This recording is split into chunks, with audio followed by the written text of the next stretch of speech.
दोस्तों नमस्ते। सर्वश्रेष्ठ वर कौन? नवी कहानी। बेताल 25। चम्मापुर नाम का एक नगर था जिसमें चमकेश्वर नाम का राजा राज करता था।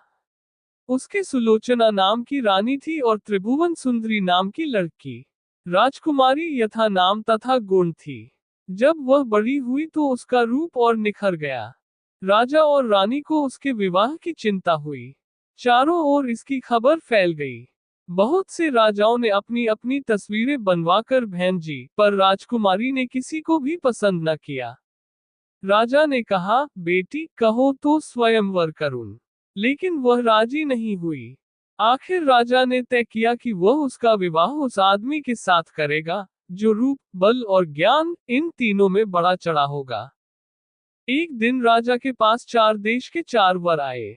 एक ने कहा, मैं एक कपड़ा बनाकर 5 लाख में बेचता हूँ, 1 लाख देवता को चढ़ाता हूँ, 1 लाख अपने अंग लगाता हूँ, 1 लाख स्त्री के लिए रखता हूँ और 1 लाख से अपने खाने पीने का खर्च चलाता हूँ।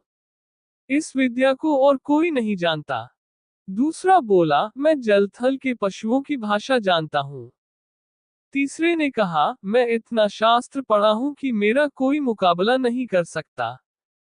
चौथे ने कहा, मैं शब्दवेदी तीर चलाना जानता हूँ। चारों की बातें सुनकर राजा सोच में पड़ गया। वे सुंदरता में भी एक से एक बढ़कर थे। उसने राजकुमारी को बुलाकर उनके गुण और रूप का वर्णन किया, पर वह चुप रही। इतना कहकर बेताल बोला, राजन तुम बताओ कि राजकुमारी किसको मिलनी चाहिए। राजा बोला, जो कपड़ा बनाकर बेचता है वह शूद्र है। जो पशुओं की भाषा जानता है वह ज्ञानी है। जो शास्त्र पढ़ा है ब्राह्मण है। पर जो शब्दवेदी तीर चलाना जानता है वह राजकुमारी का सजातीय है और उसके योग्य है। राजकुमारी उसी को मिलनी चाहिए। राजा के इतना कहते ही बेताल गायब हो गया।